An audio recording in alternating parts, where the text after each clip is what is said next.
अस्सलाम वालेकुम रहमतुल्लाह।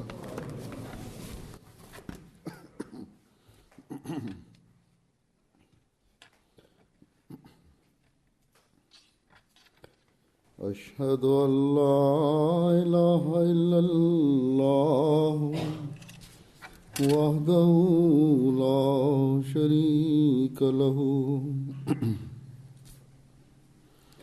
वअशहदु अन्ना मुहम्मदन अब्दुहु व रसूलुहु अम्मा बादु फ़अऊज़ु बिल्लाहि मिनश शैतानिर रजीम बिस्मिल्लाहिर रहमानिर रहीम अल्हम्दुलिल्लाहि रब्बिल आलमीन अर्रहमानिर रहीम मालिकि यौमिद्दीन इय्याका नअबुदु व इय्याका नस्तईन इहदिना सिरातल मुस्तकीम सिरातल लज़ीना अनअमत अलैहिम गैरिल मग़ज़ूबि अलैहिम वलद्दाल्लीन।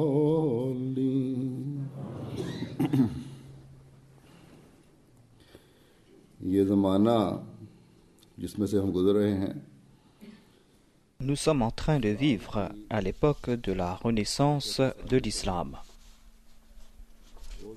Une époque où Dieu va prouver la supériorité de l'islam sur toute autre religion.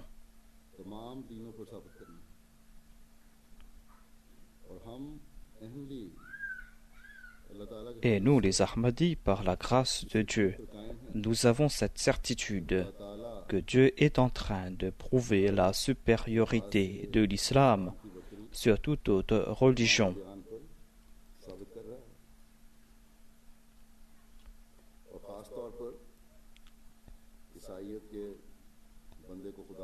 Et la communauté Ahmadiyya est en train de contrer la croyance qu'un serviteur de Dieu soit le Fils de Dieu. La communauté Ahmadiyya est accompagnée des preuves et des arguments présentés par le Messie promis alayhi salam à ce sujet.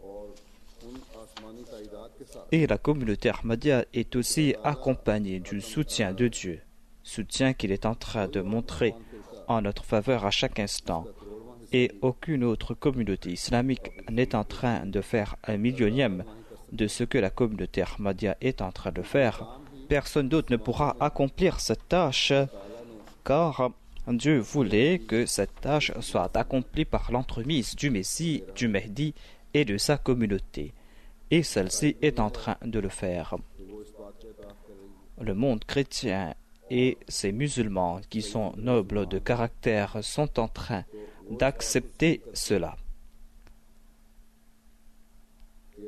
Ces derniers acceptent que la voie qui mène à la direction se trouve avec la communauté Ahmadiyya. Et ces musulmans qui sont nobles de caractère sont en train de suivre cette voie de la direction. Ils ont cette certitude que le Messie promis alayhi salam a été envoyé par Dieu.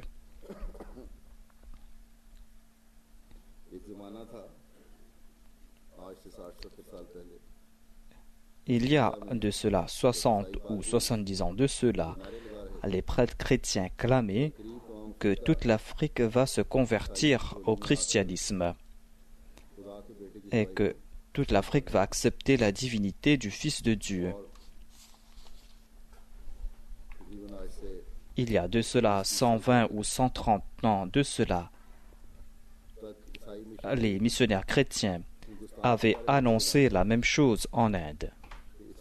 Ils disaient que le christianisme allait remporter une grande victoire très prochainement en Inde. Mais quand le Messie promis alayhi salam a refuté les arguments qu'un homme de Dieu puisse être Dieu à la lumière de leurs livres et à la lumière des arguments logiques par la grâce de Dieu. Après ces efforts, des centaines de milliers de musulmans qui allaient tomber dans le giron du christianisme ou qui considéraient le christianisme supérieur à l'islam se sont réveillés et se sont ainsi protégés de cette croyance erronée. Le Messie premier l'Islam a érigé un très grand obstacle afin de prouver l'unicité de Dieu et afin de prouver aussi la supériorité de l'islam. De même, en Afrique, les missionnaires de la communauté Ahmadiyya sont en train de prêcher le message de l'islam et ils ont présenté toute la vérité concernant le concept erroné de la Trinité et ainsi ils ont érigé ces obstacles face aux missionnaires chrétiens. Et ces derniers ont avoué ouvertement que les Ahmadis ont érigé ce mur face à eux. Mais en dépit d'avoir vu les œuvres accomplies par ce champion de l'islam, par ce champion de Dieu, en dépit de tout cela, la majorité des musulmans n'ont pas célébré avec joie les efforts du Messie premier l'Islam et ne se sont pas joints à sa communauté. Au contraire, ils sont en train de semer de l'antipathie et une haine farouche à l'encontre du Messie premier l'Islam.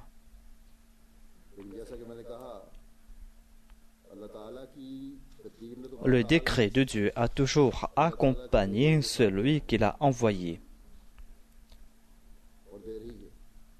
Cela est en train de se faire et ceux qui sont nobles de caractère sont en train d'embrasser la Jamaat du Messie promis à l'Islam.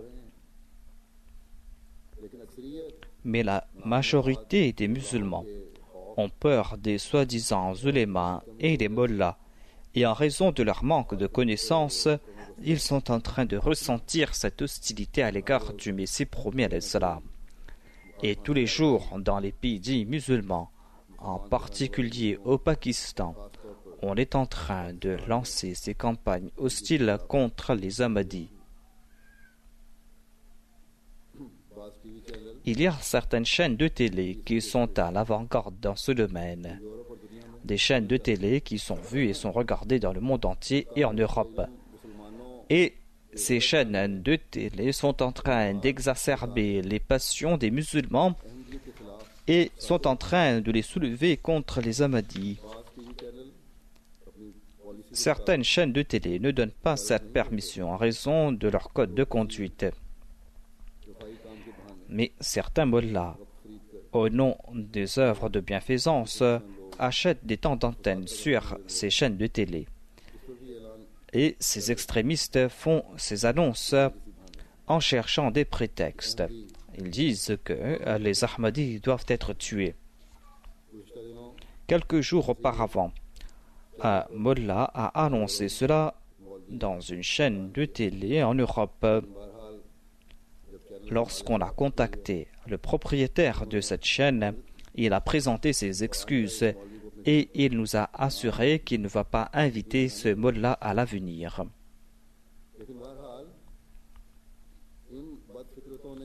En tout cas, au nom de l'islam, au nom de l'honneur du saint prophète sallallahu alayhi wa sallam, et au nom de la Khatm al-Nabuwa, ces soi-disant ulémas sont en train d'exacerber les sentiments des musulmans ignorants.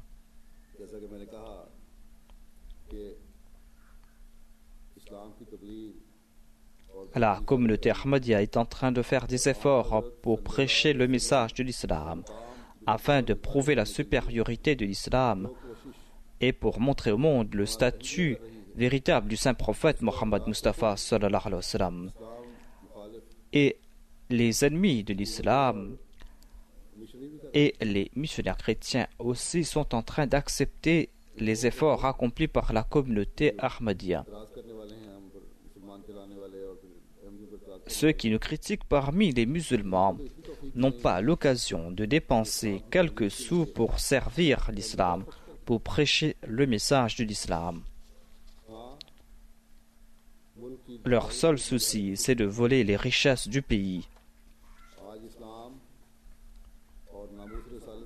Tout ce qui se fait au nom de l'islam aujourd'hui et au nom de la protection de l'honneur du saint prophète et le terrorisme qui est en train de se répandre au Pakistan a poussé à la détresse de toute personne de nature noble, car personne n'est à l'abri dans ce pays. Cette violence existe contre les Ahmadis et les Ahmadis en sont habitués maintenant. J'en ai fait mention comme dans le passé. Mais aucun citoyen pakistanais n'est plus à l'abri. Ils ne comprennent pas pourquoi il y a cette anarchie. Pourquoi est-ce qu'il y a ces troubles?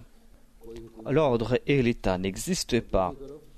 Et d'autre part, il y a les calamités naturelles qui sont en train de frapper ce pays. Ils ne comprennent pas ce qui se passe. Ils ne comprennent pas dans quelle direction est en train de partir le peuple. Et ils ne comprennent pas dans quelle direction Dieu est-il en train de les mener et quelle sera leur fin. Qu'Allah leur accorde l'intelligence afin qu'ils puissent réfléchir et méditer. En ce qui concerne les Ahmadis, ils sont fidèles envers leur patrie et en dépit du fait qu'on profite de la loi pour les faire souffrir, en dépit du fait qu'on les fait souffrir en profitant de la loi, les Ahmadis prient toujours pour que Dieu protège ce pays de toute destruction. Dans mon précédent sermon, je vous ai encouragé à prier et à accomplir un jeûne surrogatoire. Je dois ajouter aussi que vous devez jeûner une fois par semaine. Ce sera mieux que l'on jeûne collectivement un jour par semaine. C'est la Jamaat locale qui doit prendre cette décision. Il faut prendre cette décision au niveau local et choisir entre le lundi et le jeudi pour ce jeûne. Voilà ce que j'ai demandé aux Ahmadis du Pakistan. En tout cas, j'ai lancé cette campagne et la Jamaat doit répondre à cet appel. Dans cette campagne de prière, je vous ai demandé de prier afin que Dieu protège la Jamaat de cette animosité, de cet oppresseur, de cette oppression. Et vous devez aussi prier pour qu'Allah nettoie le pays de ces infâmes, qu'Allah fasse disparaître ces infâmes, ces fauteurs de troubles, afin que ce pays soit à l'abri. Nous avons de l'amour pour notre patrie. C'est pour cette raison que nous sommes désemparés face à cette situation. C'est là notre devoir. Tout Ahmadi d'origine pakistanaise doit agir en ce sens. Je me tourne maintenant vers le premier point que j'ai évoqué. J'ai dit que le Messie promis alayhi salam est en train de guider les membres de sa Jamaat et ces derniers sont en train d'agir afin de prouver la supériorité de l'islam sur toute autre religion. Que ce soit en Afrique, en Europe ou aux États-Unis, que ce soit la région où ils se trouvent, les Ahmadis sont toujours en première ligne pour défendre l'islam et pour prouver la supériorité de cette religion.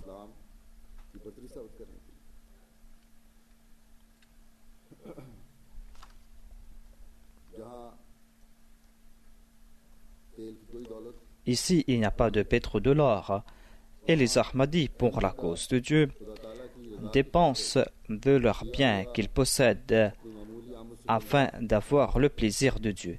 Et c'est cet argent qui est utile. Nous n'avons pas à en être fiers. Ce n'est pas des œuvres grandioses que nous sommes en train d'accomplir. C'est une grâce de Dieu qu'il bénit nos sacrifices insignifiants et qu'il fait fructifier abondamment ces sacrifices. Notre tâche à nous, c'est d'attirer l'amour de Dieu et de lui présenter nos sacrifices insignifiants Nous ne sommes pas ingrats.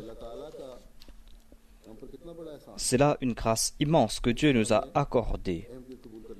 Il nous a accordé l'occasion d'embrasser l'Ahmadiyya. Si nos aïeux ont eu l'occasion de le faire, Dieu nous a permis de nous maintenir dans cette foi, afin que nous puissions accompagner l'imam de l'époque, afin que nous puissions compléter sa mission et faire des efforts en ce sens, afin que nous puissions aussi embellir notre vie ici-bas et dans l'au-delà. Mais l'on doit aussi se souvenir du fait qu'en accomplissant des sacrifices financiers, notre tâche ne s'arrête pas là. Nous allons devoir faire naître en nous ce cœur qui va établir cette relation avec Dieu. Nous allons devoir gravir les échelons des excellences morales et nous allons devoir transmettre le message du Messie promis alayhi salam, c'est-à-dire le message de l'islam véritable, dans le pays là où nous habitons. Nous devons laver l'islam des accusations qui sont portées contre lui et présenter les beaux enseignements de l'islam au monde. La Jamaat des Pays-Bas, qui est toute petite, doit comprendre ses responsabilités en ce sens. Les efforts de quelques individus ne suffiront pas pour atteindre cet objectif. Les Ahmadis des Pays-Bas doivent accomplir cette tâche importante dans leur environnement immédiat. Et c'est aux Pays-Bas qu'il y a cet infâme qui, pour des avantages politiques, est en train de faire preuve d'une impudence outrancière à l'égard de l'islam et du saint prophète Mohammed Mustafa sallallahu alayhi wa sallam. Son hostilité et son inimitié est en train de prendre de l'ampleur. Sa haine à l'égard de l'islam est si véhémente que lorsqu'il prononce le nom de l'islam, sa bouche devient écumeuse. Quelques jours de cela, une organisation islamique a condamné sévèrement le terrorisme au nom de l'islam. Cet infâme, dont le nom est Geert Wilders, a déclaré que cela ne suffit pas et que nous n'allons pas arrêter tant que vous ne déclarez pas que l'islam est une religion qui prône le terrorisme, que l'islam est le mensonge et n'a pas été envoyé par Dieu et que l'on doit faire disparaître l'islam de la surface de la terre. Il a déclaré que tant que vous n'annoncez pas cela, nous n'allons pas accepter vos excuses. Voilà le message que nous allons devoir donner. Nous allons dire aux infâmes, écoutez, toi, ton parti politique et toute personne de ton acabit, vous allez tous disparaître. Mais l'islam et le saint prophète sont venus pour durer jusqu'à la fin des temps et vont exister jusqu'à la fin des temps.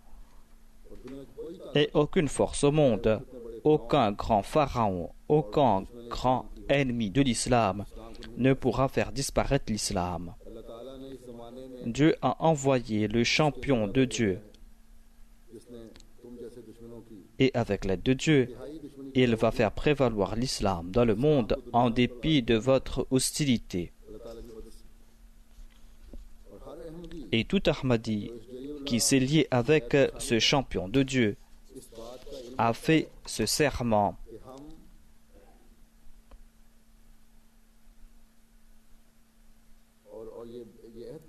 Tout Ahmadi a fait ce serment que nous sommes prêts à sacrifier notre vie, notre bien, notre temps pour atteindre cet objectif. Voilà le message que vous allez devoir donner au monde. C'est un message que vous allez devoir donner, vous qui habitez dans ce pays. Tout Ahmadi qui habite dans le monde doit donner ce message. Transmettez ce message à tout habitant de ce pays. Ce politicien, cet ennemi acharné de l'islam, a eu plusieurs sièges au Parlement et il a remporté plusieurs sièges. Mais informez le monde qu'en raison de ses actions, il va s'attirer de la destruction de la part de Dieu.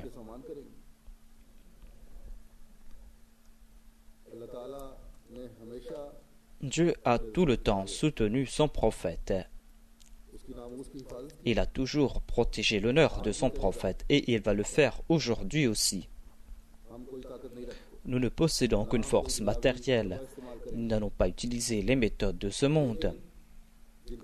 Mais lorsqu'on blesse le cœur de quelqu'un, ces prières secouent le trône de Dieu. Et il est ici question de ce bien-aimé de Dieu. Ici, plus que de prières, c'est le sens de l'honneur de Dieu qui va agir.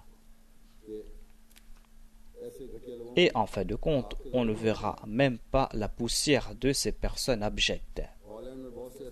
Il y a nombre de personnes en Hollande qui sont nobles de caractère. Je ne dis pas qu'ils sont tous pareils. Il y a ces personnes qui rejettent les déclarations de cette infâme. C'est pour cette raison qu'on lui a intenté un procès.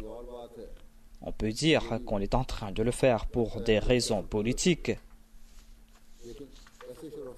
Mais il y a certainement des personnes qui sont nobles de caractère et qui sont contre de telles actions et de tels propos. Cherchez ces personnes et transmettez-leur les enseignements véritables de l'islam. Cherchez ces personnes qui vont établir la paix, la fraternité dans le monde. Et informez ces personnes qu'elles doivent être vigilantes concernant les fauteurs de troubles. Réunissez les gens qui vont se respecter les uns les autres et qui vont respecter la croyance religieuse des autres. Et faites cette campagne pour établir la paix dans le monde. Et informez le monde qu'aujourd'hui, seul l'islam est en train d'enseigner que l'on doit s'honorer les uns les autres. Et ces enseignements s'appliquent aussi au shirk, au polythéisme, qui est le plus grand péché aux yeux de Dieu. L'islam nous demande de respecter les croyances des polythéistes et l'islam ne nous permet pas de vilipender les idoles de ces gens. Attention que par réaction, ils vont critiquer Dieu. Ainsi donc, les Ahmadis vont devoir faire des efforts conséquents. Si vous avez compris vos responsabilités, et moi je suis en train de faire des rappels à ce sujet, si vous aviez pu comprendre vos responsabilités, vous auriez pu bâtir votre mosquée à Almera et l'État n'aurait pas repris le terrain qu'il vous avait offert. C'est vrai que dans cette région, c'est la région de cet ennemi de l'islam, mais il y a dans cette ville nombre de personnes qui sont nobles de caractère et qui sont prêtes à vous soutenir. Ainsi donc, renforcez vos efforts et faites davantage d'efforts en ce sens. Et comprenez aussi que vous ne pourrez rien accomplir sans la prière. Établissez un lien sincère avec Dieu et priez beaucoup. Je dois aussi ajouter que vous devez aussi prier pour la reine de ce pays, car elle est la cible d'un certain groupe parce que celle-ci est en train de contrer toutes ces campagnes qu'on est en train de lancer contre l'islam. La reine est en train de dire que l'on doit considérer les musulmans comme les citoyens de ce pays et que l'on doit respecter leurs sentiments et leurs droits.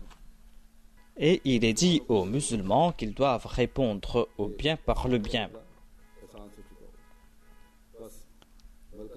Ainsi donc, vous devez prier pour la reine afin que ces complots qui sont ourdis contre elle soient voués à l'échec, qu'Allah ouvre aussi son cœur. Priez aussi pour qu'Allah ouvre les cœurs des gens de ce pays afin qu'ils puissent comprendre les enseignements sublimes de l'islam. Nous allons devoir faire des efforts conséquents pour rétablir l'islam et pour la gloire de l'islam. Nous allons devoir agir en ce sens parce que nous avons accepté ce champion de Dieu. Nous avons accepté celui qui est venu faire comprendre au monde la supériorité de l'islam, celui qui est venu faire comprendre au monde le statut véritable du saint prophète et qui est venu placer le monde au pied de l'islam et du saint prophète. Comme je l'ai dit, c'est le Messie promis alayhi salam qui a arrêté les assauts du mensonge dans le sous-continent indien. Que les musulmans du sous-continent indien l'acceptent ou pas, c'est le Messie promis alayhi salam qui les a empêchés de tomber dans le giron du shirk, du polythéisme. Il a tout sacrifié pour l'honneur du saint prophète Mohammed Mustafa sallallahu alayhi wa sallam. Et nos missionnaires en Afrique sont en train de prêcher le message de l'islam et sont en train de convaincre les adeptes de la Trinité afin qu'ils embrassent l'unicité de Dieu, afin qu'ils envoient des salutations sur le saint prophète. Au cours des Jalsa, il y a ces Ahmadis africains qui récitent ces chansons La ilaha illallah Muhammadur Rasulullah. Nous entendons leur très belle voix et la majorité d'entre eux étaient auparavant des chrétiens. La majorité des Ahmadis au Ghana étaient auparavant des chrétiens. Voilà la tâche que la communauté Ahmadiyya est en train d'accomplir aujourd'hui. Elle est en train d'accomplir cette tâche après avoir été entraînée par le Messie premier alayhi salam. Aujourd'hui, on ne peut présenter le véritable visage de l'islam sans se tourner vers le Messie promis alayhi salam. Car c'est lui le Mahdi et c'est lui qui a été envoyé par Dieu. C'est lui qui est venu guider le monde.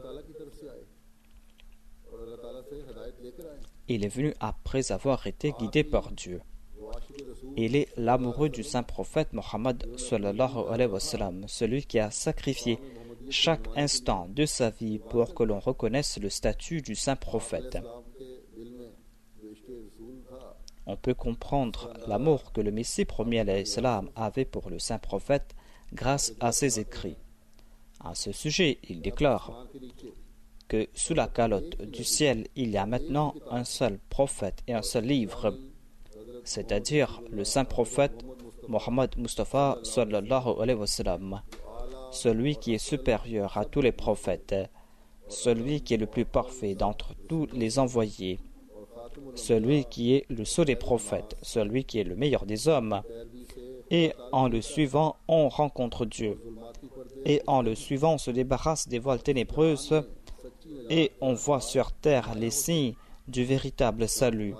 Ensuite, le Messie promis déclare qu'il est l'homme parfait, qu'il est aussi le prophète parfait et qu'il a été accompagné de bénédictions parfaites.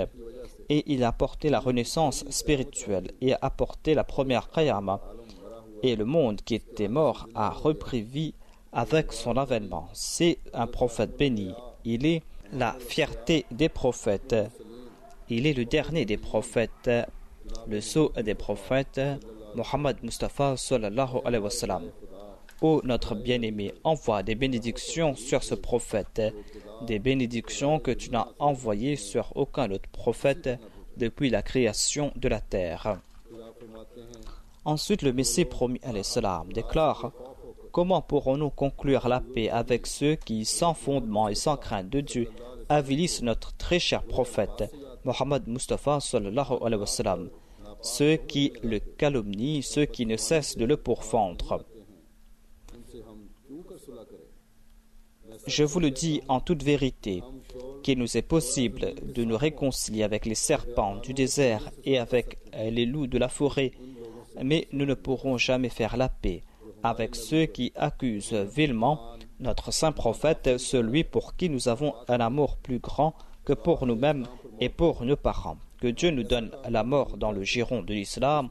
Nous ne ferons jamais une chose qui portera atteinte à notre foi.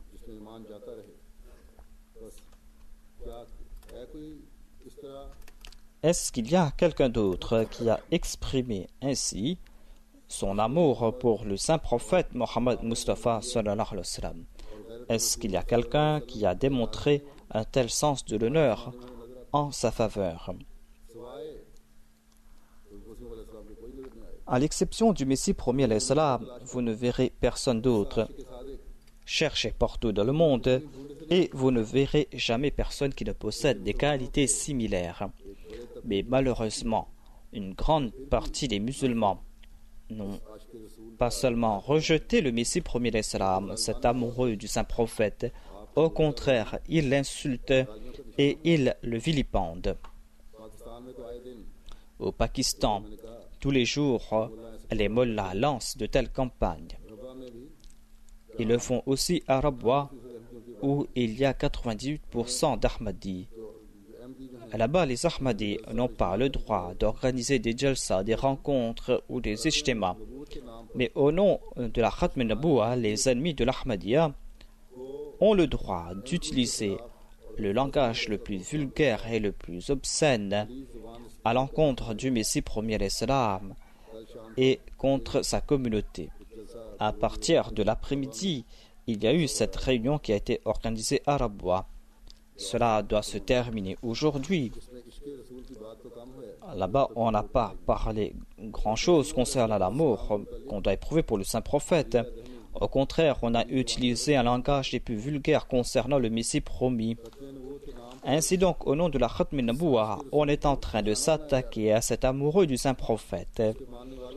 Et on est en train de blesser les cœurs des Ahmadis. Mais nous endurons tout cela au nom de l'amour pour le saint prophète. Et nous nous prosternons devant notre Seigneur qui ne nous a jamais abandonnés.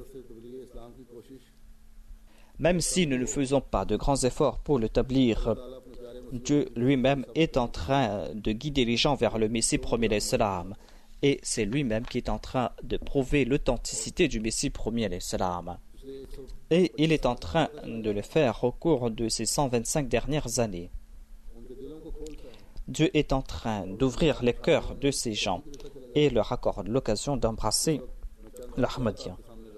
Je vais vous présenter quelques incidents à ce sujet, des incidents qui vont vous faire grandir dans votre foi.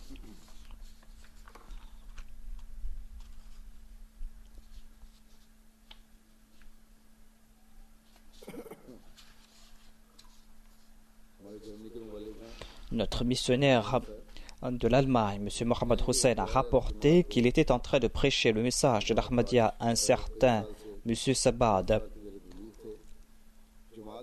Sa personne avait accepté les croyances de la communauté Ahmadiyya, mais n'était pas prêt à faire la bayra.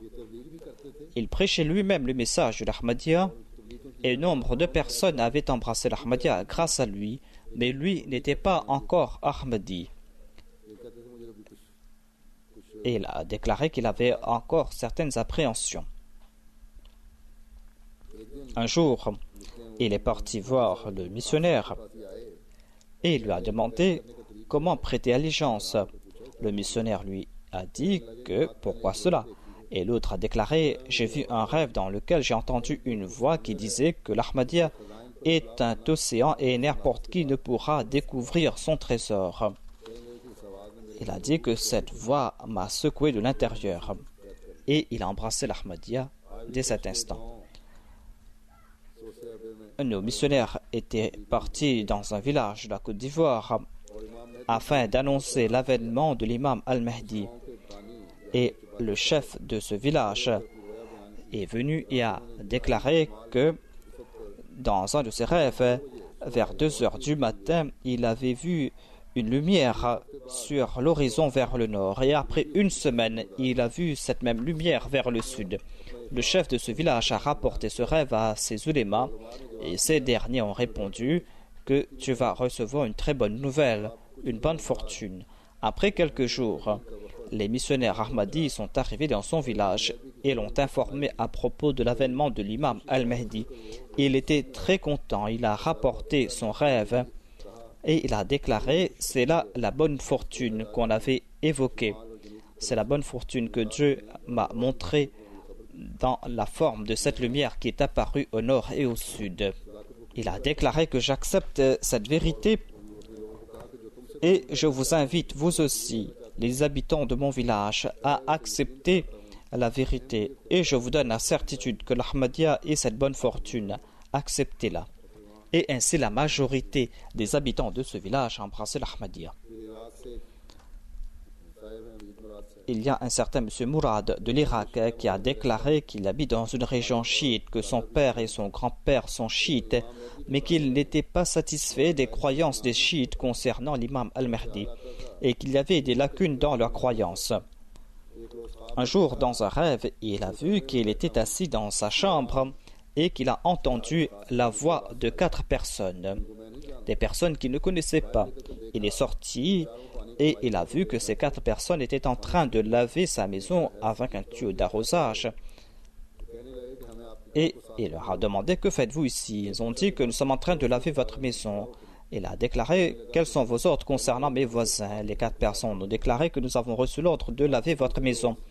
Le lendemain, lorsqu'il a allumé la télé, il a vu 4 personnes. Il y avait Mustafa Sabit, M. Hani, et M. Sharif et M. Momin qui participaient dans l'émission Hiwal al-Mubashir. Il a dit que j'ai compris que ce rêve était de la part de Dieu et il a embrassé l'Ahmadiyya. L'amir de la France a déclaré qu'il y avait une dame qui était de la Réunion et qui est venue en France. Avant de venir en France, elle a vu dans un rêve qu'elle doit partir rencontrer une dame qui s'appelle Hélène. Ainsi donc, lorsqu'elle est venue en France, elle est partie rencontrer cette dame qui avait déjà embrassé l'Ahmadiyya.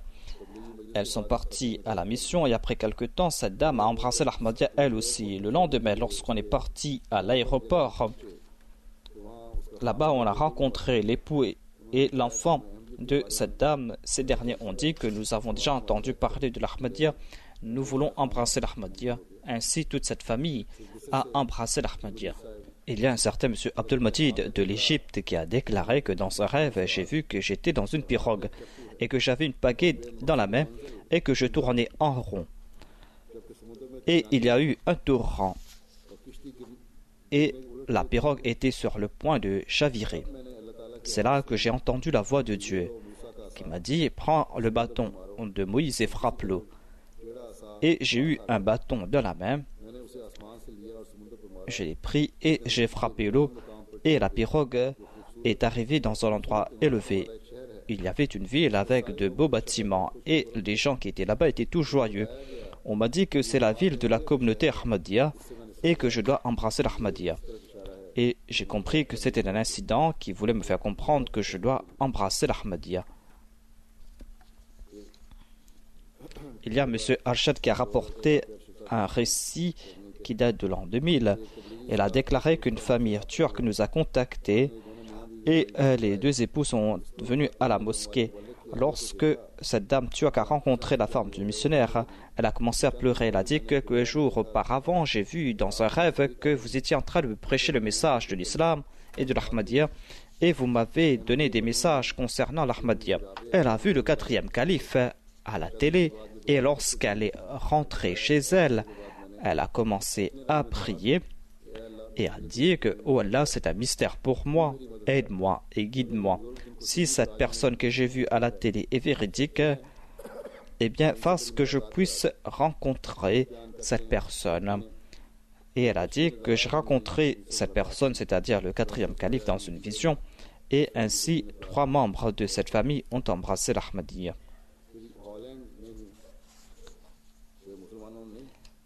Il y a aussi des non-musulmans qui sont guidés par Dieu.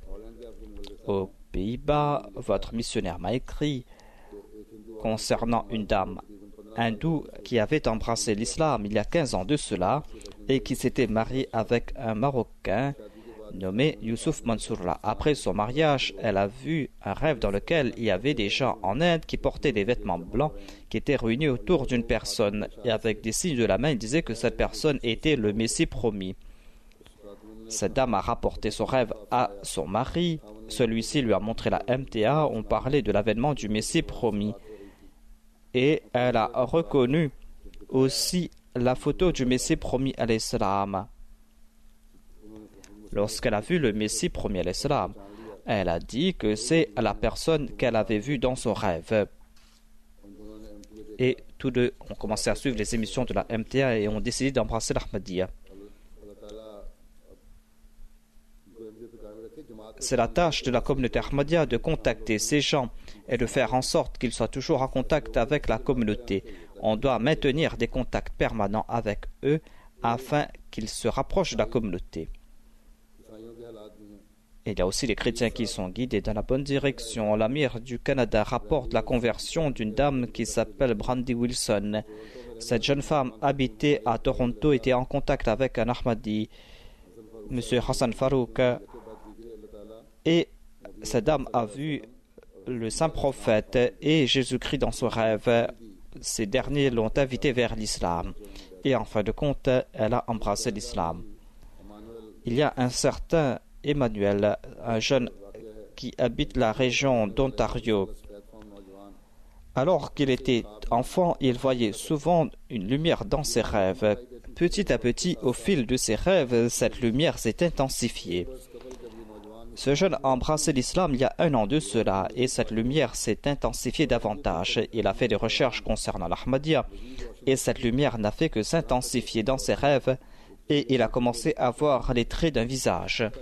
Un jour, après avoir parlé avec un Ahmadi pendant quelques heures, pendant la nuit, il a vu un visage clair dans son rêve et il en a informé cet Ahmadi qui lui a montré les photos du Messie promis et des califes du passé. Mais lorsqu'il a vu la photo du 5e calife, il a déclaré « C'est là la personne que j'avais vue dans mon rêve. » Et en mars 2011, il a embrassé l'Ahmadiyya. L'Amir de l'Ouganda a déclaré que nous sommes entrés en contact avec une famille lorsque nous prêchions le message de l'Ahmadiyya. Le chef de la famille, qui était un chrétien, s'est adressé à nous et a déclaré que vous êtes ceux que j'attendais. Dans mon rêve, pendant la nuit, j'ai vu que il y avait ces personnes qui réunissaient les gens de différentes origines et de différentes tribus pour leur informer à propos de l'unicité de Dieu et de l'avènement du Messie. Vous avez transformé mon rêve en réalité. Acceptez-moi comme Ahmadi. Les Ahmadis lui ont dit qu'il doit lire ce formulaire et en être convaincu. Il a répondu tout simplement que j'ai déjà cru. Ne me retardez pas davantage. Et lui et les membres de sa famille ont embrassé l'Ahmadiyya. L'Amir de la Sierra Leone a déclaré qu'il y avait un enseignant qui s'appelait Hassan Kamara. En 2006, il avait vu un rêve dans lequel il a vu qu'il y avait des paroles inscrites clairement au ciel. Ces paroles étaient « Allah est le plus grand ». Il était un chrétien, mais il n'était pas convaincu que Jésus-Christ pouvait être le Fils de Dieu, ou pouvait être Dieu. En lisant ces paroles, il était tout effrayé et il s'est réveillé. En 2008, il a fait un rêve similaire. Il a vu une grosse boule au ciel, une boule qui s'est éclatée, et il a vu ces mêmes paroles qui sont sorties, c'est-à-dire Allah est le plus grand. En juillet 2008, il a acheté le magazine du souvenir du califat qui a été publié au Pakistan. Et par la grâce de Dieu, il était davantage intéressé par l'Ahmadiyya et il a reçu nombre de réponses à ces questions dans ce souvenir. En 2009, il a vu un autre rêve. Il a vu qu'il était en train de faire ses ablutions et il est entré dans la mosquée Ahmadi. Mais la prière était déjà terminée. Il était très triste. Il a dit qu'il était très triste parce qu'il avait raté la prière. Et après cela, il s'est réveillé. Et en septembre 2010, le missionnaire l'a invité chez lui. Il a dit que j'ai encore des questions à poser et lorsque je vais recevoir les réponses, c'est là que je vais accepter l'Ahmadiyya. Et en janvier 2011, il a reçu toutes les réponses à ces questions et il a embrassé l'Ahmadiyya par la grâce de Dieu. Et il est en train d'étudier les ouvrages du Messie promis alayhi salam. Il y a un journaliste de la radio, M. Tanambou, qui est venu à notre exposition et il a déclaré que c'est la première fois que j'ai compris le message de l'islam. Aujourd'hui, j'ai compris et j'ai découvert l'islam. Aujourd'hui, j'accepte l'islam comme religion. Auparavant, je connaissais l'islam. C'est la première fois que j'ai compris le message du saint prophète, sallallahu alayhi wa sallam. Ensuite, il y a un certain M. Faustine qui a déclaré que on disait que la mosquée était un lieu de sorcellerie. Et en entrant dans la mosquée Ahmadi, il a dit que j'ai compris que ce lieu est un lieu de paix. Ainsi donc, Dieu est en train de guider les gens dans la bonne direction. Il est en train de montrer sa puissance et partout dans le monde, il est en train de guider les gens. Et il est en train de réunir ces gens dans la communauté Ahmadiyya. Des gens qui ont reconnu le Messie du saint prophète et qui ont établi une relation ferme avec lui. Nous ne devons pas nous soucier des insultes et des obstacles des ennemis de l'Ahmadiyya.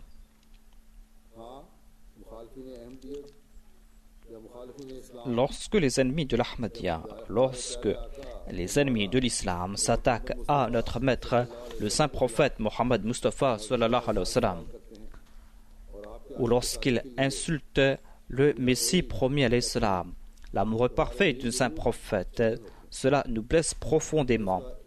Et la seule solution, c'est de se prosterner devant Dieu en prière et d'implorer son aide. Et de présenter les véritables enseignements de l'islam à la fois par sa connaissance et par ses actions. Que Dieu nous en accorde la possibilité. Les Ahmadis doivent se battre à la fois contre les ennemis de l'islam et les ennemis de l'Ahmadiyya ici en Europe. Il y a de l'opposition de la part des musulmans, quel que soit leur pays d'origine, car les mollahs ont empoisonné leur esprit. Et il y a aussi ces forces anti-islamiques. Et nos progrès et nos mosquées sont en train de les blesser. Inch'Allah, je vais faire la pose de la première pierre de la toute première mosquée Ahmadi en Belgique. Là-bas, il y a cette opposition de la part de ces deux groupes. Priez pour que Dieu retourne les complots de l'ennemi contre lui et que la cérémonie de la pose de la première pierre se passe sans heurts et que l'on puisse compléter la construction de la mosquée afin d'annoncer l'unicité de Dieu et afin de présenter les véritables enseignements de l'islam au monde. Qu'Allah nous en accorde la possibilité.